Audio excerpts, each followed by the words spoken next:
Doctors of Reddit, what's the biggest case of faking it you've ever seen?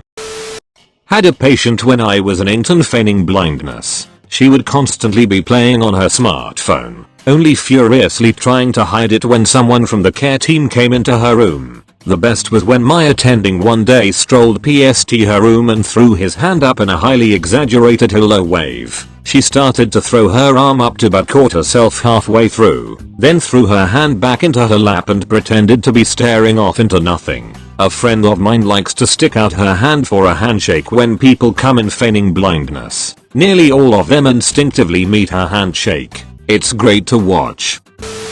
Ophthalmology technician. People pretend to be blind all the time. Go to check their eye pressure with the Tonopin, a device you poke them directly into the eye with, and they go, what the fuck is that thing? When I worked family practice admin, the clinic I was working in was in the country and had been passed along through various doctors over the years, starting from about 1960. Holy god, the old tonometer they had looked like something from the Middle Ages, and the general opinion of the clinic was that it doesn't get used anymore. It was like a museum. The previous doc never got rid of anything, so you had drawers filled with metal anoscopes and things. 4th year medical student. On my rotation and a trauma came in from a woman that they had been arrested. During the drive the patient banged her head 4 times against the window of the police car and then went unresponsive. She came to us with a bruise over her forehead and unresponsive. We all smelled BS, but the patient was a great actor. Didn't even flinch during the digital rectal exam, which is standard for all patients that come in through the trauma bay, though some of the nurses said that they caught her peeking at us when we'd leave the room. We ended up getting a CT scan, which was normal, and was even considering intubating her to secure her airway when our attending finally walked over to her, opened her eyelids and held them open while telling her to wake up. Finally she started fighting to close her eyes and the jig was up.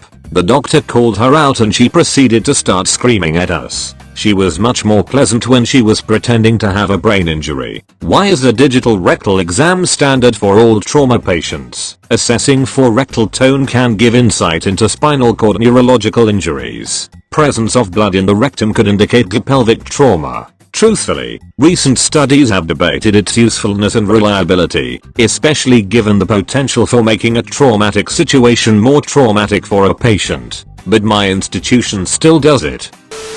My cousin got glasses. Her 7-year-old little sister also wanted glasses because she thought it was so cool to wear them. So she started telling her teachers she couldn't read what was on the chalkboard, and she'd squint at home, and go incredibly close to the TV to watch things because she said she couldn't see things clearly. Her parents got worried and took her to the doctor. She read everything wrong on the vision test. Everyone seemed convinced that she needed glasses, but the doctor was a little concerned because the tests indicated she needed really thick glasses, and usually that wasn't the case unless there was a family history of vision issues. Her parents both had 20/20 vision and her sister only had astigmatism. They all realized she was faking it, so the doctor told her parents in front of her that she'd need some pretty intense eye surgery so she'd be able to see without glasses. They even wheeled in a machine to make it convincing to say they could do the surgery right then and there. She freaked out, confessed to faking it all and started to cry. She got grounded for a while. I remember I faked it when my brother got glasses because I thought they were cool. Turns out I actually needed glasses. They found an astigmatism in my eyes. Who knew? Years ago I had a patient who had been rear-ended in an auto accident a few weeks before I saw her. She had a history of lupus. She was decked out in the usual crippled paraphernalia: crutches, neck brace, elbow braces, wrist braces, knee braces, and could barely walk. I saw her a couple of times and she showed no improvement. One Saturday I was on call but had to take a back streets route to the hospital because of an event taking place on the main thoroughfare. I apparently drove through her neighborhood, because, wonders behold, there she was wearing old lady spandex power walking down the sidewalk, holding weights in both hands. I did not call out to her. Next week, she was back in clinic, with her TM crippled get up on again. A few weeks later I got the subpoena for the deposition, and it all became clear. What did you do at that point? We need part 2 of this story. A patient claimed to have all kinds of illnesses and would cough every minute or so. Have you tried coughing when you don't need to? It's like a normal cough but you take the subwoofer away. Now imagine that, but 10 times more fake. Take the subwoofer away. Damn, it really makes sense when you put it like that.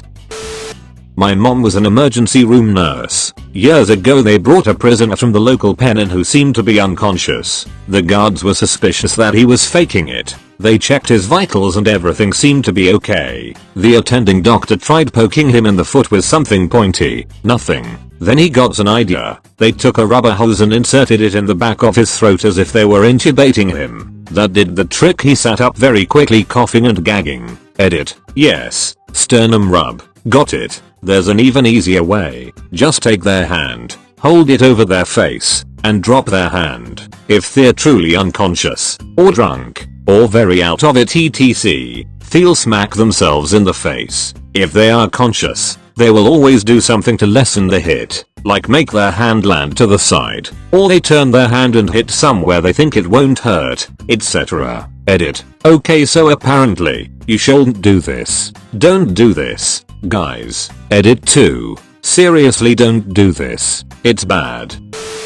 Guy came to her, I was a nurse at the time, for stomachache. When asking him about history, he randomly mentions a fight with his girlfriend where she left in a tizzy and he fell asleep on the couch. 20 minutes later when we see the CT, he has a satellite cable remote wrapped in a condom lodged in his rectum. I suppose he intended to frame her. Didn't get to hear the conversation he had with the doctor. I was curious how he was going to explain why she was nice enough to wrap it in the condom. Why would they start with a CT scan?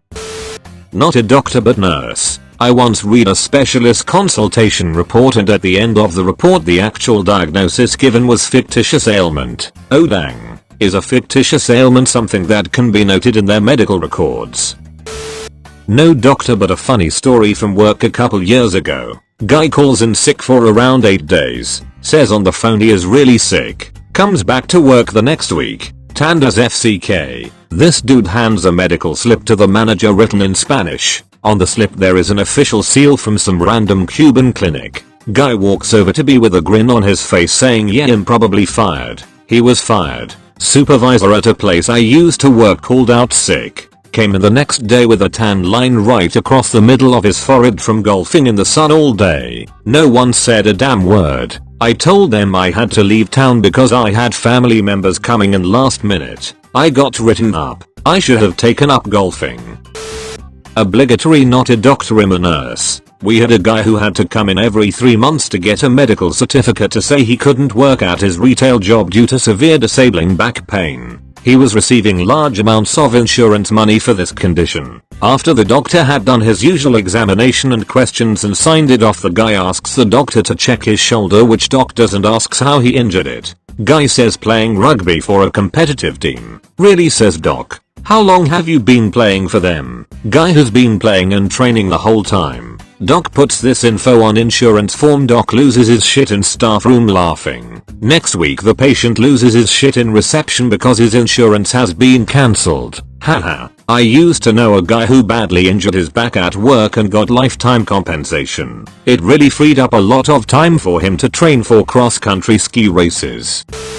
When I was a kid I learned I could fake sick and get out of school. So 1-2 days a week I would get a migraine and hold my head and complain and I would get to go home. Eventually my parents took me to a neurologist who said maybe you just don't let him eat chocolate and sugar. I admitted to faking and was grounded for a long time. I grew up the opposite way. I would get 3-4 migraines a week. But everyone thought I was faking it because most days I seemed fine. Just because I was learning how to deal with them and try to act normal. It wasn't until 8 years after they started that I went to a neurologist who said I have chronic migraines, which I dealt with unmedicated for 16 years. Now I'm on medication. I feel like my childhood was wasted.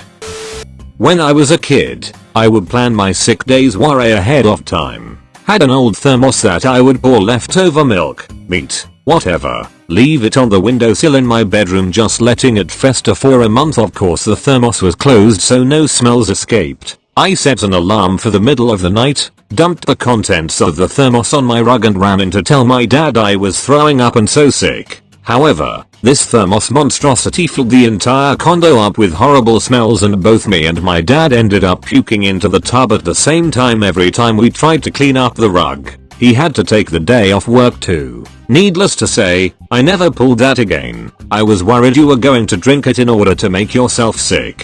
Thank goodness that is not what happened.